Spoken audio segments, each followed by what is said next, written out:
नमस्कार, मी प्रवीण कांबळे महाराष्ट्र न्यूज नेटवर्कमध्ये आपल्या सर्वांचे सहर्ष स्वागत करतो. उपस्थितांना संबोधित करावं.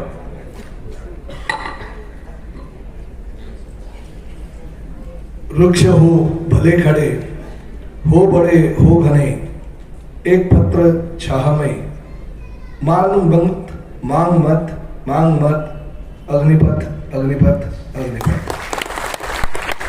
तू न थकेगा कभी, तू न थमेगा कभी, तू न मुड़ेगा कभी, कर शपथ कर शपथ कर शपथ, अग्निपथ अग्निपथ. यह महान दृश्य है, देख रहा मनुष्य है, अश्रु श्वेत रक्त से लथपथ लथपथ लथपथ, अग्निपथ अग्निपथ अग्निपथ. छत्रपती शिवाजी महाराजांच्या या भूमीमध्ये, ह्या देशाचे घटना ज्यांनी लिहिली ते डॉक्टर बाबासाहेब आंबेडकर यांच्या या भूमीमध्ये मीरा भाईंदर शहरातील कविवर्य हरबंश राय बच्चन हिंदी भाषा भवनाच्या उद्घाटनाला उपस्थित असलेले आणि उत्तर प्रदेशचे मंत्री असलेले माननीय स्वतंत्र देव सिंहजी, ज्यांनी माझ्या विद्यार्थी संघटनेच्या माध्यमातून गेल्या 30-32 वर्षापासून मला साथ दिली, ते आमचे आदरणीय कृपा भैया सिंहजी, माजी नगर विकास मंत्री चंद्रकांत त्रिपाठीजी. माझ्या या हिंदी भाषा भवनाच्या कार्यक्रमामध्ये किंवा हे हिंदी भाषा भवन असताना सातत्याने सोबत असलेले महानगरपालिकेचे आयुक्त श्री दिलीप ढोलेजी, यादव समाजाचे प्रमुख श्री RD यादवजी, मीरा भाईंदर शहराचे भारतीय जनता पक्षाचे अध्यक्ष रवी व्यासजी, आमचे शिवसेनेचे जिल्हाध्यक्ष राजू भोईरजी, माझे सहकारी आणि जे ह्या कार्यक्रमासाठी विशेष मेहनत घेतली, ह्या भवनासाठी परिश्रम घेतले आणि पाठपुरावा केला ते माझे सहकारी विक्रम प्रताप सिंहजी, माझ्या भगिनी जिल्हा संघटक निशाताई नार्वेकर, 146 विधानसभेचे प्रमुख श्री सचिन मांजरेकर, नगरसेवक श्री अनंत शिर्के, नगरसेवक श्री विजय राय, नगरसेविका सौभाग्यवती वंदनाताई पाटील, नगरसेविका नीलाताई सोन्स, श्रीमती संध्याताई पाटील, माजी महापौर निर्मलाताई साबळे, महानगरपालिकेचे सर्व अधिकारी अनिकेत मनोकरजी, संभाजी पानपट्टे, मारुती गायकवाड, शिंदे साहेब, दीपक खांबीत, सुरेश वाकुडे, पंकज पांडे, महानगरपालिकेचे ह्या मंचावर उपस्थित असलेले सर्व नगरसेवक नगरसेविका, विविध पक्षाचे पदाधिकारी, या ठिकाणी असलेले पत्रकार बंधू भगिनी आणि प्रामुख्याने हरिवंश राय बच्चन आणि हिंदी भाषेवर प्रेम करणारे मीरा भाईंदर शहरातील सर्व नागरिक बंधू भगिनींना सर्वप्रथम मी आभार व्यक्त करतो की आपण ह्या कार्यक्रमाला उपस्थिति दर्शवली. सबसे पहले तो स्वतंत्र देव जी, मैं आपका धन्यवाद देता हूँ. आपकी और मेरी पहचान भी नहीं थी, फिर भी एक कार्यकर्ता के रूप में विक्रम प्रताप ने जब आपसे मांग की कि हिंदी भाषा भवन का भूमि पूजन समारंभ है और आपको आना होगा, कि आपने तुरंत इस हिंदी भाषा भवन को आने का न्योता देने के बाद तुरंत आपने हाँ कर दी और गुजरात विधानसभा इलेक्शन में बहुत बिजी होने के बावजूद भी आप यहाँ पे पधारे, इसके लिए मैं दिल से आपका बहुत बहुत धन्यवाद देता हूँ. कृपा भैया तो मेरे बहुत ही पुराने नेता रह चुके हैं, क्योंकि जब भी विद्यार्थी संगठन का मैं उम्र के 22-23 साल से काम करता था, तभी कृपा भैया ये महाराष्ट्र प्रदेश कांग्रेस कमेटी के जनरल सेक्रेटरी थे और जिस वक्त संगठन के रूप में मुझे सहयोग लगता था तो कृपा भैया हमेशा मेरे साथ में रहते थे. और 30-32 साल से हमारा संबंध है. चंद्रकांत त्रिपाठी जी तो यहाँ के नगर विकास के मंत्री भी बन चुके हैं. तो महाराष्ट्र ये ऐसा राज्य है जो किसी जाति प्रांत को नहीं मानता है. हाँ, मराठी के ऊपर प्यार करने वालों के प्रति बहुत न्याय देने का काम महाराष्ट्र करता है और इसलिए त्रिपाठी जी हो या कृपा भैया हो, इनको मंत्री के रूप में भी महाराष्ट्र ने स्वीकार किया और भविष्य में भी स्वीकार करेंगे. तो मेरी सबसे पहले कार्यक्रम में आपको एक ही मांग है, एक नहीं बल्कि 3 मांग है. पहली तो जैसे कृपा भैया ने कहा कि बनारस में छत्रपति शिवाजी महाराज का बहुत बड़ा पुतला होना चाहिए। दूसरी मेरी मांग है, जो कि हमारे सभी नेताओं ने कहा कि हमारे जब भी लोग वहां पे दर्शन के लिए आते हैं तो एक महाराष्ट्र के लोगों के लिए एक अच्छा भवन होना चाहिए, जिसकी वजह से जिसमें रह के हम लोग काशी हो या हमारे बनारस हो या अन्य जगह पे हमारे लोग जाने के बाद वहां पे रह जाएंगे। और तीसरी सबसे बड़ी मांग है कि हमने अगर इतिहास देखा महाराष्ट्र का, तो महाराष्ट्र में बहुत सारे उत्तर भारतीय मंत्री बन चुके हैं। तो आप ढूंढिए, ये मंत्री बनने लायक जैसा कार्यकर्ता हमारा मराठी उस उत्तर प्रदेश में होगा, कम से कम एक तो राज्य मंत्री इससे शुरुआत कर दीजिए।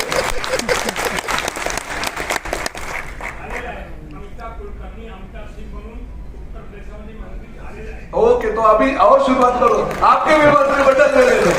तो कोई हमारे ऊपर ऐसा तो आरोप नहीं करेगा कि हमारे महाराष्ट्र में इतने सारे उत्तर भारतीय हम मंत्री बनाए और उत्तर प्रदेश में हमारे मराठियों को मंत्री नहीं बनाते। तो मैं यही कहना चाहता हूं, क्योंकि सलमान खान का एक पिक्चर मैंने देखा था, उस पिक्चर में सलमान खान का एक डायलॉग था, जब मैं कौन सा निर्णय लेता हूं तो मैं अपने आप के भी नहीं सुनता हूं। अभी मुझे पता है कि मैंने दिल से राजनीति के लिए नहीं, क्योंकि अभी कोई इलेक्शन वगैरह नजदीक लगने वाला नहीं है विधानसभा का या लोकसभा का, राजनीति के लिए नहीं बल्कि पिछले 10 सालों से इस मीरा भाईंदर शहर में हिंदी भाषी भवन होना चाहिए, ये मेरी मांग थी और मैं पीछे लगा। अभी मेरा तकदीर इतना अच्छा है कि हमारी शिंदे सरकार देवेंद्र फडणवीस जी के साथ में इसमें आ गई। मुख्यमंत्री हमारे एकनाथ शिंदे बने, उप मुख्यमंत्री हमारे देवेंद्र जी बने और उन्होंने मेरी मांग तुरंत मंजूर कर दी। हिंदी भाषण भवन के लिए मंजूरी तो दे ही दी, साथ में 1 करोड़ रुपए भी दे दिया हम और सब। लेकिन जब कमिश्नर साहब के पास गए तो कमिश्नर साहब ने बोला कि आप नाट्यगृह अगर कंस्ट्रक्शन टीडीआर के माध्यम से बना सकते हो तो हम ये हिंदी भाषा भवन कंस्ट्रक्शन टीडीआर के माध्यम से क्यों नहीं बना सकते, क्योंकि जिस वक्त मैंने राज्य शासन के पास 1 करोड़ रुपए की मांग की, उस वक्त ये सिर्फ 2 मंजिले था, ग्राउंड प्लस 2, छोटा सा था, बहुत खर्चा कम आने वाला था। मगर कंस्ट्रक्शन टीडीआर, क्योंकि नया डीपी जो नया यूडीसीआर का रूल आया उसमें कंस्ट्रक्शन टीडीआर को वैल्यू दी गई थी। तो हमने डेवलपर से पूछा, डेवलपर वहां का कौन है, जितेंद्र कपूर जी जो फिल्म अभिनेता है, उन्होंने जमीन तो दे दी मगर कंस्ट्रक्शन टीडीआर में भी वो इमारत बांध के देने का उन्होंने निर्णय ले लिया और ये करीबन 25 से 30 करोड़ रुपए की इमारत बांध के हम महानगर पालिका को सपोर्ट करने वाले। जैसे इस नाट्यगृह के लिए 1 रुपया भी राज्य शासन और महानगर पालिका का नहीं लगा, उसी तरह से हम वो कंस्ट्रक्शन टीडीआर के माध्यम से ये इमारत बनाने वाले हैं। और साहित्यिक हरिवंश राय बच्चन जी की मैंने जो कविताएं सुनाई, पंक्ति सुनाए, ये तो हमारा आवाज है। अभी कविवर यहाँ पे बहुत सारे बैठे हैं, मगर जब भी अमिताभ बच्चन अपने ही पिताजी की कविता जब भी बोलते हैं तभी रोमांच उठ जाते हैं। इतनी अच्छी कविता है उनकी आवाज। जब भी मैंने पहली बार सुनी ये कविता तभी मैंने सोचा नहीं, हरिवंश राय बच्चन के नाम से एक वास्तु हमारे शहर में होनी चाहिए। और ऐसा नहीं है, सभी लोगों को काम में आने वाला है जो हिंदी भाषी भवन बनने वाला है। मैंने इसके पहले मराठा भवन बनाया, उसका नाम हमने दे दिया तानाजी मालुसरे। हमने विद्यार्थियों के लिए वसति गृह बनाया, उसका नाम विनायक मेटे जी के नाम से दिया। हम डॉक्टर बाबा साहेब आम्बेडकर संस्कृति भवन का निर्माण किया, जो आठवले साहब ने उसका भूमि पूजन किया। वारकरी भवन का भूमि पूजन हो गया, उसका लोकार्पण जो है, भूमि पूजन जो है इंदोरीकर महाराज ने किया। ये नाट्यगृह लता मंगेशकर के नाम से हमने बनाया, जिसका लोकार्पण एकनाथ शिंदे जी ने किया। बहुत सारे भवन इस शहर में बनने वाले हैं और हम बनाने वाले हैं। इसका कारण यह है कि मीरा भाईंदर शहर में सभी जाति और प्रांत के लोग बहुत सालों से इकट्ठा रह रहे हैं। अगर किसी की मांग मैं पूरी करता हूं तो लोक प्रतिनिधि के नाम पे मेरा वो कर्तव्य है। मैं कितने सालों से, आज 15 सालों से इस मीरा भाईंदर शहर का लोक प्रतिनिधि हूं। मैंने स्वतंत्र देव जी से कहा था, किसी को इतना प्यार नहीं मिलता उतना प्यार इस मीरा भाईंदर के शहर में और खास तौर में हिंदी भाषी लोगों ने मुझ पर किया है। 10-20 हजार नहीं बल्कि 84,000 से ज्यादा वोटों से अगर मुझे चुन के अगर इस जनता मुझे देती है, ये लोग अगर मुझे देते हैं, तो मेरा कर्तव्य बनता है जाति भाव जो जाति और प्राण के जो झगड़े वो बाजू में करके हर भाषा के प्रति प्यार होना चाहिए और हर भाषा का भवन इस मेरा भाईदर में होना चाहिए। और स्वतंत्र देव जैसे एक महान नेता को मैंने यहाँ पे आमंत्रित किया। मैं विक्रम को बहुत बहुत धन्यवाद देता हूँ कि एक ऐसा नेता यहाँ पे आया, तो नेता के माध्यम से आज ये भूमि पूजन हो गया। मगर एक बात जरूर है, जब भी लोकार्पण होगा अमिताभ बच्चन तो आने वाले ही है, मगर आपके साथ योगी भी जी यहाँ पे आना चाहिए। इसका निर्णय आपको लेना पड़ेगा क्योंकि तो महाराष्ट्र का पहला हिंदी भाषण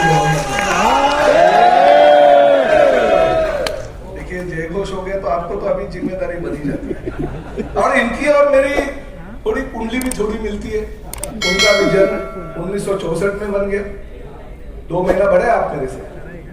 मैं अप्रैल का हूँ, आप फरवरी के हो। विद्यार्थी संगठन यानी अखिल भारतीय विद्यार्थी परिषद से इनकी शुरुआत होगी। National students union of India से शुरुआत मेरी होगी। आगे आगे हम चलते गए, आगे आगे चलते गए। मैं विधायक बनता गया, आप भी विधायक बने, मंत्री बने। मैं मंत्री नहीं बना, आगे आज नहीं तो कल वो हो गया। आपके काम करने की पद्धति और मेरी काम करने की पद्धति थोड़ी सिमिलर है, क्योंकि मुझे बचपन से कृपा भैया ने देखा है।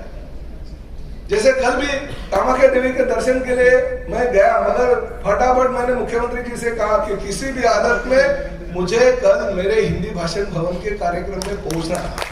रात को फ्लाइट ही नहीं थी, शाम की फ्लाइट थी खाली 5:10 में। पहले तो कार्यक्रम ऐसा था कि यहाँ से फ्लाइट जाएगी, हमारी फ्लाइट उड़ी 10 बजे, वहां पे हम लोग पहुंचे 1 बजे। 1 बजे से 2:30 बजे तक मंदिर बंद होता है। मुख्यमंत्री जी ने मुझे पूछा कि अरे तेरे को जाने वाली फ्लाइट तो मिलेगी नहीं। तो मैंने बोला एक काम करो, अगर होटल पे चले गए तो 2 घंटे वेस्ट हो जाएंगे। हम जैसे उतरे वैसे ही सीधा मंदिर पहुंच गए। बराबर 2:30 बजे मंदिर में पहुंचे, दर्शन दिया 3:30 बजे। वहां से प्राइवेट, अरे उधर आसाम में भी मेरे आगे भी एक गाड़ी, पीछे भी एक गाड़ी पुलिस की। फटाफट 20-25 मिनट में एयरपोर्ट पहुंच गया, फ्लाइट मिल गया, यहाँ पे आ गया। मन को शांति हो गई कि जिस हिंदी भाषा भवन के लिए मैं इनके साथ प्रयत्न करता था, वो हिंदी भवन का निर्माण हो रहा है और उसके लिए मुझे टाइम पे यहाँ पे पहुंचने को मिल रहा है। मैं ज्यादा वक्त नहीं लेता हूँ क्योंकि हमारी मांगे जो है आपको पूरी करनी है। 3 मांगे रखी है, 3 मांगे पूरी करनी है। बहुत सारी मांगे हैं, कृपा भैया ने अभी बताया कि वो भी उसके पीछे लगे हैं। मगर हमारे सभी इन लोक प्रतिनिधियों का अभी आभार व्यक्त करना चाहिए कि इन्होंने इस सभी काम के लिए सहयोग दिया। बाला साहब ठाकरे जी की शिवसेना और भारतीय जनता पार्टी ये साथ में ही रहेगी। आगामी इलेक्शन में भी हम लोग साथ में लड़ेंगे और ज्यादा से ज्यादा, क्योंकि अभी तो देना ही पड़ेगा। 17 सीट हमने दी तो क्या उखाड़ने किया, मुझे पता है कि उत्तर भारतीय अगर उधर कोई ना कोई देंगे तो ही वो जीत के आने वाला है। ऐसी परिस्थिति मेरा पहले ख्याल में आपके समाज की या उत्तर भारतीयों की है, मगर और चुन के भी आए। टिकट दिया तो खाली टिकट दिया तो इलेक्शन के लिए नहीं दिया, उसमें से बहुत कुछ लोग चुन के भी आए। मगर आगे भी भविष्य में उत्तर भारतीयों को सम्मान जरूर मिलेगा। मगर उत्तर भारतीयों को सम्मान देने के साथ साथ मराठी की मेरी जो भावना है, संस्कृति है, अस्मिता है, वो कायम रखूंगा। और मराठी के मार्गदर्शन के ऊपर आप लोग जो भी आपकी भावना व्यक्त करते हैं वो कायम रखिए। फिर एक बार आप सभी लोगों को धन्यवाद देता हूँ कि आप इतनी संख्या में यहाँ पे आए। विक्रम जी, स्वतंत्र देव जी, हमारे कृपा भैया, त्रिपाठी जी और बाकी सब लोगों के साथ साथ हमारे पालिका आयुक्त आदरणीय ढोले साहब का धन्यवाद देता हूँ। ये उत्तर भारतीय समाज आपके ऊपर बहुत ज्यादा खुश है। भविष्य में और आपका जब प्रमोशन होगा तो इनका ख्याल रखिए। देता हूँ। जय हिंद, जय महाराष्ट्र, जय उत्तर प्रदेश।